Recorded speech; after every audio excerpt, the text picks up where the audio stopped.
ஆதி என்னும் பராபரையே அன்பான மனோன்மணியே சோதி என்னும் பஞ்சகத்தாலே சொற்பெரிய கரிமுகனே தீர்த்து நீக்கும் கந்தவளே திருத்துகின்ற குருநாதர்களே 18 சித்தர்களே பண்பான பரமசிவமே ஓதியே ஜோதிடங்கள் உரைப்பதற்கு நாரவிந்து வடிவாக நல்ல துணை ஆவீரே. உலகில் உள்ள தமிழ் பேசும் அனைத்து நல் உள்ளங்களுக்கும் ஜோதிட சான்றோர்களுக்கும் மூத்தோர்களுக்கும் ஆர்வலர்களுக்கும் மற்றும் இந்த காணொலியை காணும் உங்களுக்கும் ஆஸ்தோராஜின் இனிய நல்வணக்கங்கள். ஜோதிடம் அனைத்தும் இதற்குள் அடங்கும். ஆதியும் இதற்குள் அடங்கும், அந்தமும் இதற்குள் அடங்கும். இதில் சொல்லாத ஒரு தகவலை மனிதன் வாழ்க்கையில் ஏதாவது செய்துவிட முடியுமா, சொல்லிவிட முடியுமா, பார்த்துவிட முடியுமா என்று பார்க்கும் பொழுது சாத்தியமே இல்லை. உடலில் உள்ள திசுக்களையும் செல்களையும் மற்றும் ஓர் உயிரிலிருந்து ஓர் அறிவிலிருந்து 6 அறிவு வரை அனைத்து விஷயங்களையும் அப்பட்டமாக கொஞ்சம் கொஞ்சமாக துளி துளியாக அணுவாக நமக்கு அடையாளம் காட்டக்கூடிய ஒரு வித்தை என்றால் அது ஜோதிடம் மட்டுமே இருக்க முடியும்.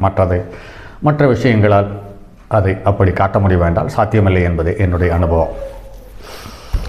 அந்த வகையில் தியாகராஜசேகரம் என்று 1926 வந்த நூலினுடைய கருத்துக்களை ஜோதிட துளிகளாக கொடுத்து வருகிறோம், தொடர் காணொளிகளாக. அந்த வகையில்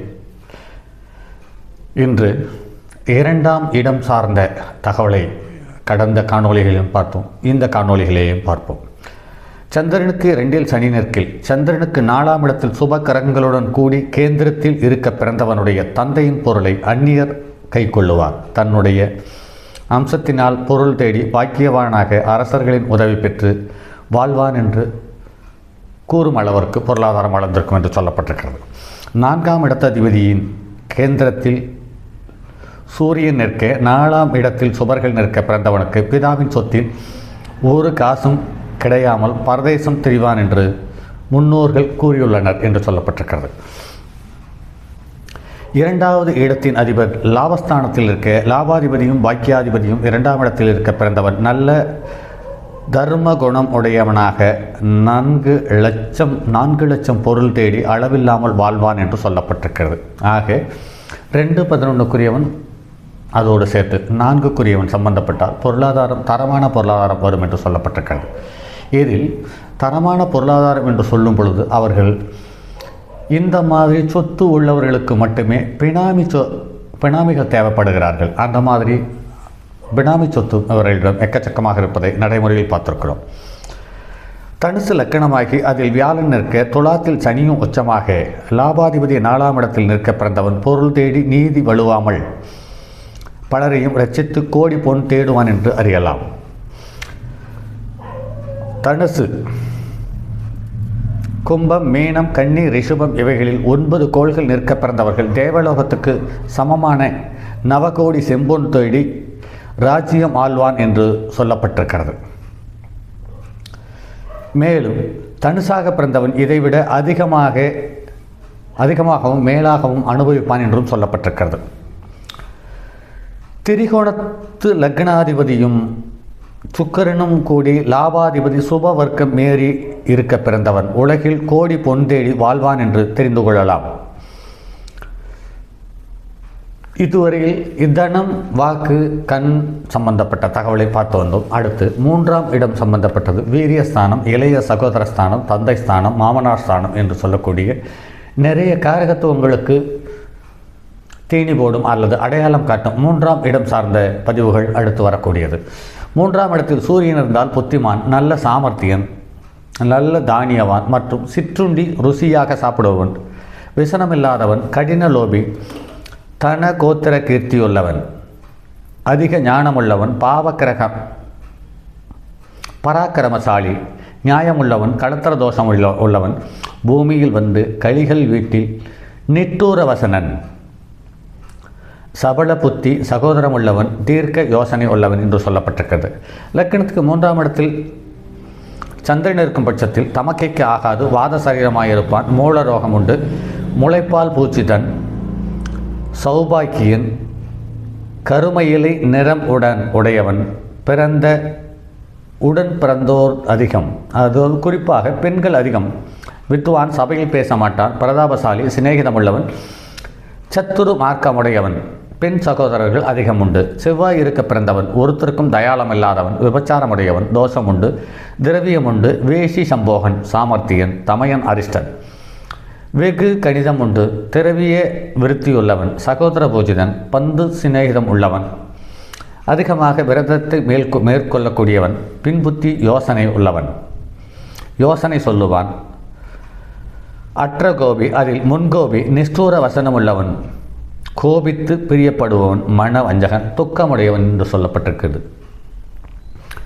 இதைவிட இன்னும் ஒன்று சொல்ல வேண்டுமென்றால், இளைய சகோதரக்காரகனான செவ்வாய் 3ஆம் இடத்தில் இருக்கும் போது காரகோப பாபநாஸ்தி என்ற சாஸ்திர விதிப்படி தனக்கும் தன்னுடைய இளைய சகோதரனுக்கும் சரியான உறவில்லை, அல்லது எந்த லக்கணமாக இருந்தாலும் இந்த செவ்வாய் திசை நடக்கும் காலத்தில் பலமான பாதிப்பும் சங்கடத்தையும் தருகிறது. இதில் மிதன் லக்கணமாக இருக்கும் பட்சத்திலும் கன்னிய லக்கணமாக இருக்கும் பட்சத்திலும் சகோதரர்களாலும் எதிரிகளாலும் பலமான சங்கடத்தையும் பிரச்சனைகளையும் சந்திக்கக்கூடிய தன்மை உள்ளவர்களாக இருக்கிறார்கள். ஆக இந்த தசாபுத்தி நடக்கும் காலம் அந்த ஊரை விட்டு வெளியேறியிருப்பவர்கள் மிகச் சாலச்சிறந்த யோகத்தை அனுபவித்திருக்கிறார்கள். அதே ஊரில் உள்ளவர்கள் பலமான பாதிப்பையும் சங்கடத்தையும் சந்தித்திருக்கிறார்கள் என்பது நடைமுறையில் பார்க்க முடிகிறது.